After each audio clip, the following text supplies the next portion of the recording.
Hello, everyone. Welcome back to College Football Corner, powered by the New York Sports Machine. I'm your host with the most, Jersey Joe Archino, and I am ecstatic to be here on this Friday, the Saturday before the college football season kicks off.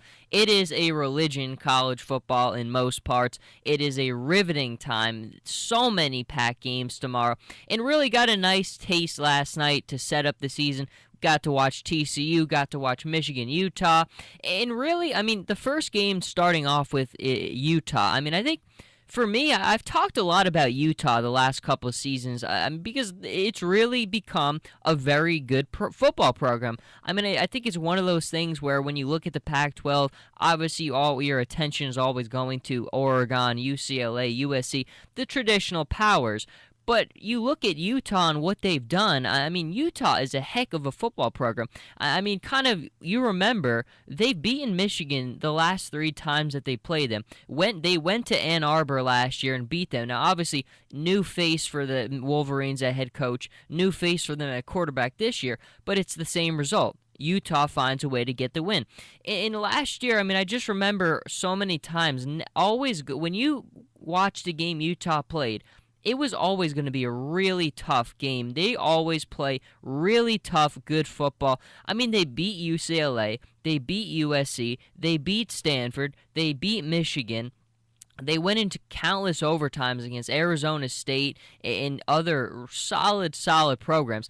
This is a very good Utah football program right now. I love the toughness that they bring. And I think you saw last night, it wasn't the prettiest, but you know what? They get a win against a team in the Wolverines who've dominated a lot of the headlines in the offseason. Harbaugh being there, obviously the big one. And I think now, you look at Michigan and a lot of people started to think that Harbaugh was just instantly going to bring this program back, and I think a lot of people kind of needed to wait and hold back a little bit. It's very difficult, especially he got a later jump on recruiting and other things, putting his staff together than a lot of other coaches did, so he was kind of playing catch-up. Now, I still think Michigan is going to be dramatically better than they were under Brady Hoke because Harbaugh is just one of those guys who pays much better attention to the details, much better organized, all of the above. But still, Michigan, it's going to be a process. It really is. It's you saw last night. I think Brady Hoke coaches that game last night. It's a totally different story. It's not even as close as it is. But you do see with them, it's going to take a lot of time, especially opening the season on the road against a team like Utah is very difficult to do. But I think when you look at quarterback Jake Rudock, not the best for him. Obviously, the turnovers were a big thing. And one of the things that kind of in the back of my head that I kept thinking about that I didn't really recognize until you see the stat lines after the game is how difficult it was for Michigan to run the football. They only had 76 yards on the ground last night, and that's incredibly difficult to do, especially when you have a quarterback like Jake who is kind of a transfer from Iowa. He's playing catch up too. It's a new system. He's kind of learning everything.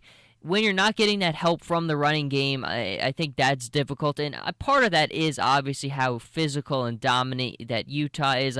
There's a lot of big boys on that Utah team. They're tough. There's a reason that like I said last year, that they beat UCLA. If you can go toe-to-toe with Stanford, who is as physical as it comes in college football, you can stand your own. And I think that's why we always see in that Stanford-Oregon matchup, why it's always so competitive and so interesting, is because Oregon seems to struggle heavily against the bigger teams. You saw it in the national championship game. Ohio State physically pushed Oregon around. They were just bigger, faster. I wouldn't say faster. I would say they were bigger and stronger for sure. And I think last night that it's a case like that. Utah is just big, really trouble getting the running game going for Michigan.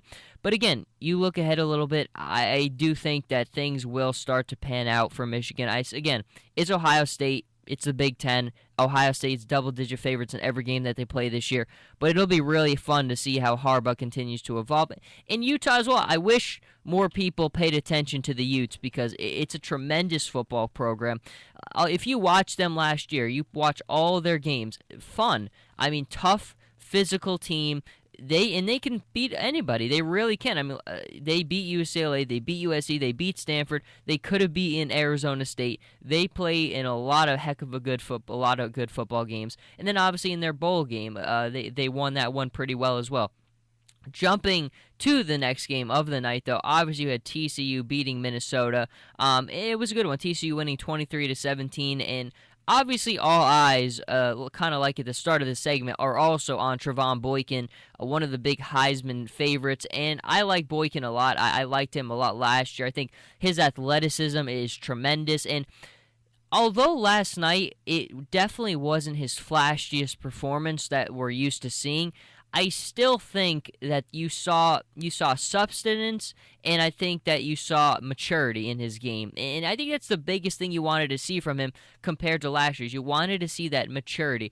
When I watched him last night, I really paid attention to the little details. Him at the huddle, commanding the offense. There were times where the offense coordinators and the staff had trouble getting the plays into him, but he knew what to do. He had full control of everything, making the calls at the line, taking command. That's leadership. That's film room study. That's doing all the preparations you need during the week, and I really like to see that maturity in Trevone Boykin because he has so much athleticism. You saw it last night, 92 yards rushing, had a rushing touchdown. He can beat you so many different ways.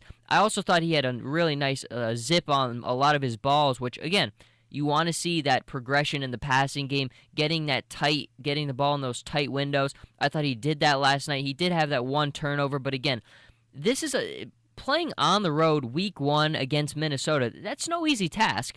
I look at last year too with Auburn. Auburn goes to Manhattan, plays Kansas State week 2.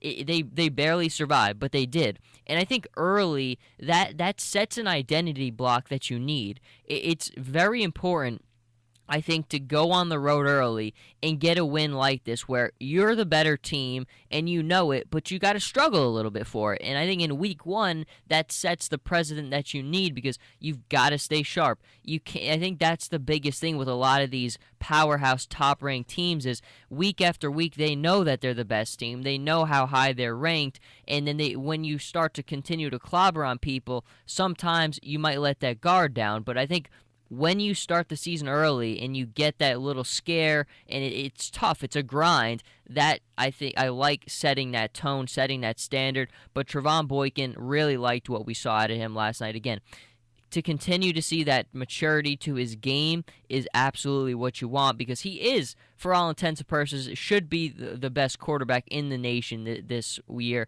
I think obviously there's going to be other names that step up, but I think for the most part, Boykin has a lot of experience carried over. A lot of the top guys moved on to the NFL, and it really could be a special year for them. This is the best offense Gary Patterson's ever had at TCU. His defense is tremendous at taking away the football. Again, last night, if their defense is able to take away the football like they did last year, and Trevone Boykin continues to evolve in the passing game, and with the maturity as a leader at the line, calling plays, doing the right things, not turning the football over, I think they're going to be in good shape. And again, Minnesota is a good team. That's a very good win to get on the road. But as we kind of segue, I mean, it's always nice to kind of get that Thursday night block and to get good games because I definitely felt like this year it was probably the best slate. Last year was kind of interesting. I mean, you had South Carolina and Texas A&M and some other ones, but really I think if you look at the last 3 years in college football, this might have been one of the best opening night of those. I mean, getting TCU right off the bat tonight, I mean, you've got SMU and Baylor. Definitely want to get a look at Baylor's new look offense. And I think when you look at it, that's what you need, and it's all setting us up for Saturday. But this segment is really just to lay the groundwork, going over Thursday's games. We'll be back with another segment breaking down all the weekend matchups. Such a good slate of games. Auburn, Oregon. We'll have them all here. Don't go anywhere. We'll be right back.